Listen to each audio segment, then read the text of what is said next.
Today, we're diving into key privacy issues: email privacy, cyber etiquette, data privacy, and censorship. We'll also explore workplace ethics, the 10 commandments of computer ethics, network ethics, intellectual property, and the digital divide. These topics shape our digital world. So let's get started. Did you know that what you post on social media could cost you a job? Yep. Employers often check social networking sites like Facebook before hiring. Some even use ranking systems to score potential employees based on their online activity. Before you post, remember, think about how it affects your future. Don't share sensitive or controversial opinions. Once online, always online. There's no true anonymity. And it's not just what you post. Deepfakes and fake news are making it harder than ever to know what's real. These AI-generated videos and false stories can manipulate public opinion, spread misinformation, and even ruin reputations. 9 in 10 Filipino adults see the proliferation of fake news as a problem in the country. In a Pulse Asia survey conducted from September 17 to 21, 86% of respondents agreed that fake news is a problem in the Philippines. Only 14% of respondents across the country do not regard fake news as an issue. Meanwhile, the internet or social media and television are the leading sources of fake news about government and politics, according to the survey.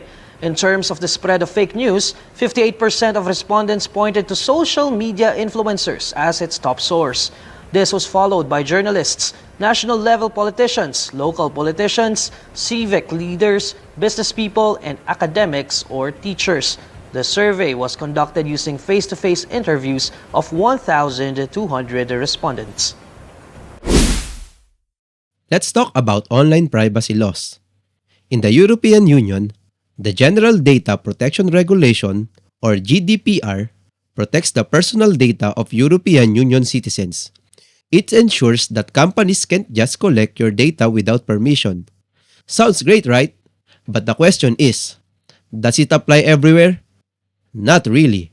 Outside the EU, privacy laws vary, so your data might still be at risk. Here in the Philippines, we have the Republic Act number 10173, also known as the Data Privacy Act of 2012. We won't go deep into legal jargon, but here's a quick primer. In simple terms, the Data Privacy Act or DPA is a law designed to protect our personal information from unauthorized access, misuse, and even identity theft. But at the same time, it ensures the information can still flow freely to support innovation and business growth. Sounds like a win-win, right? And speaking of risk, let's talk email. Ever wonder why you get so much spam? Companies sell your email to data advisors. Plus, if you're using a work email, your employer might be reading your message. Yep, many companies legally own your emails. Online shopping is more popular than ever. It's fast, convenient, and often cheaper. But here's the catch. Your data is constantly being collected. What websites track? 1. Your location. 2. Your shopping habits. And 3. Your device information. Cookies and log files track every move you make online. While they help personalize ads, they can also be a serious invasion of privacy. Some websites even sell your info to telemarketers, so if you've ever wondered why you get spam calls, now you know. How to protect yourself. Use strong passwords and two-factor authentication. Shop only on secure websites. Clear your cookies regularly. The 10 Commandments of Computer Ethics serves as a moral guide for responsible digital behavior. These were developed by the Computer Ethics Institute, and they include: do not use computer to harm others.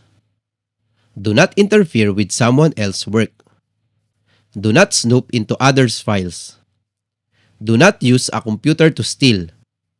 Do not use a computer to spread false information. Do not copy or use software illegally. Do not use others' computer resources without permission. Do not take credit for someone else's intellectual work. Think about the social consequences of your programs.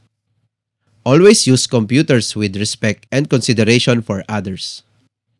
In short, these guidelines remind us that ethical computing isn't just about the following law. It's about fairness, honesty, and respect. Next up, let's talk about computer network ethics. There are two major aspects. Social media networking ethics. This focus on maintaining a respectful and fair online environment. It's where netiquette comes in, short for internet etiquette. Some key rules include: avoid using all capital letters. It's like shouting. Always credit original creators when sharing content. Don't plagiarize. Respect intellectual property. Be mindful of personal privacy and avoid oversharing. Use appropriate language and avoid spreading hate or false information. Business network ethics. In the corporate world, networking should be utilitarian. It should be useful and not waste anyone's time. Emotional. Ethical decisions should not be driven by emotions.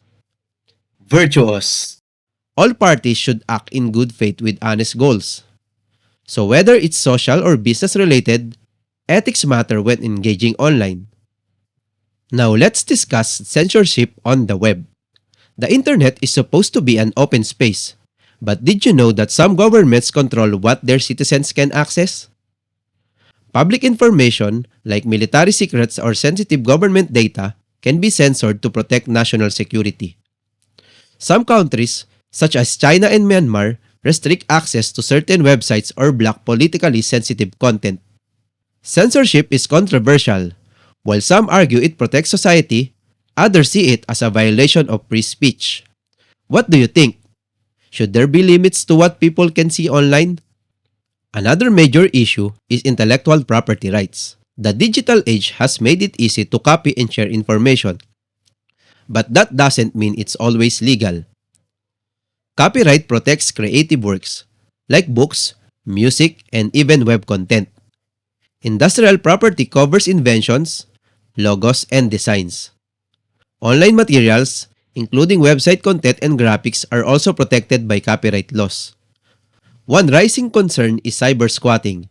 This is when someone registers a domain name similar to a well-known brand just to sell it for a profit. Imagine if someone registered yourfavoritebrand.com and tried to sell it back for a high price. Pretty shady, right? Moral of the story: always respect original content and don't steal ideas online. Lastly, let's talk about social divisions and the digital divide. Not everyone has equal access to technology, and that creates an economic gap. Here's why. Computers and internet access are still expensive for many people. Some companies prioritize installing internet infrastructure in wealthy areas, leaving lower-income communities behind. This divide affects education, job opportunities, and access to information. As technology advances, we need to ensure that no one is left behind in the digital age. And that wraps up our deep dive into ethical issues in information technology. From privacy concerns to workplace ethics, the 10 commandments of computer ethics, censorship, and the digital divide, we've covered a lot of ground. Final takeaway: in the digital world, our actions matter. Whether it's protecting personal data, respecting intellectual property, or practicing good netiquette, ethical computing starts with us. Thank you for watching. Shoutout muna tayo!